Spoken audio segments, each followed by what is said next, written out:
August 24ರಂದು ಜಾನಪದ ಕೋಗಿಲೆ ನಾಡೋಜ ಸಿರಿಯಜ್ಜಿಯ ಸ್ಮಾರಕ ಉದ್ಘಾಟನೆಗೊಳ್ಳಲಿದೆ. ಚಿತ್ರದುರ್ಗ ಜಿಲ್ಲೆಯ ಚಳ್ಳಕೆರೆ ತಾಲೂಕಿನ ಹೆಲಗಟ್ಟೆ ಗ್ರಾಮದ ಸಿರಿಯಜ್ಜಿ ಅಕ್ಷರ ಕಲಿಯದಿದ್ದರೂ ಸಾವಿರಾರು ಜಾನಪದ ಹಾಡುಗಳನ್ನು ನಿರರ್ಗಳವಾಗಿ ಹಾಡುತ್ತಿದ್ದರು. ಹೀಗಾಗಿ ಜಿಲ್ಲೆಯಾದ್ಯಂತ ಜಾನಪದ ಕೋಗಿಲೆ ಎಂದು ಖ್ಯಾತಿ ಪಡೆದಿದ್ದರು. ಸಿರಿಯಜ್ಜಿ ನಾಡೋಜ ಪ್ರಶಸ್ತಿ, ರಾಜ್ಯೋತ್ಸವ ಪ್ರಶಸ್ತಿ ಸೇರಿದಂತೆ ನೂರಾರು ಪ್ರಶಸ್ತಿಗಳು ಲಭಿಸಿದ್ದು 2009 ಏಪ್ರಿಲ್ 3ರಂದು ವಯೋಸಹಜವಾಗಿ ಮೃತಪಟ್ಟಿದ್ದರು.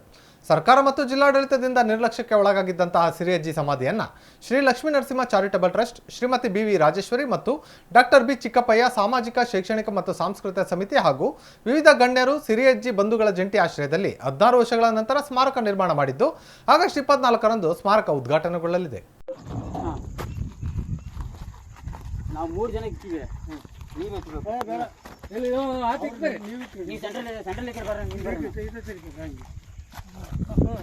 ಬರ್ರಿ, ಈ ಕಡೆ ಬರ್ರಿ.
ಅಕ್ಕಯ್ಯ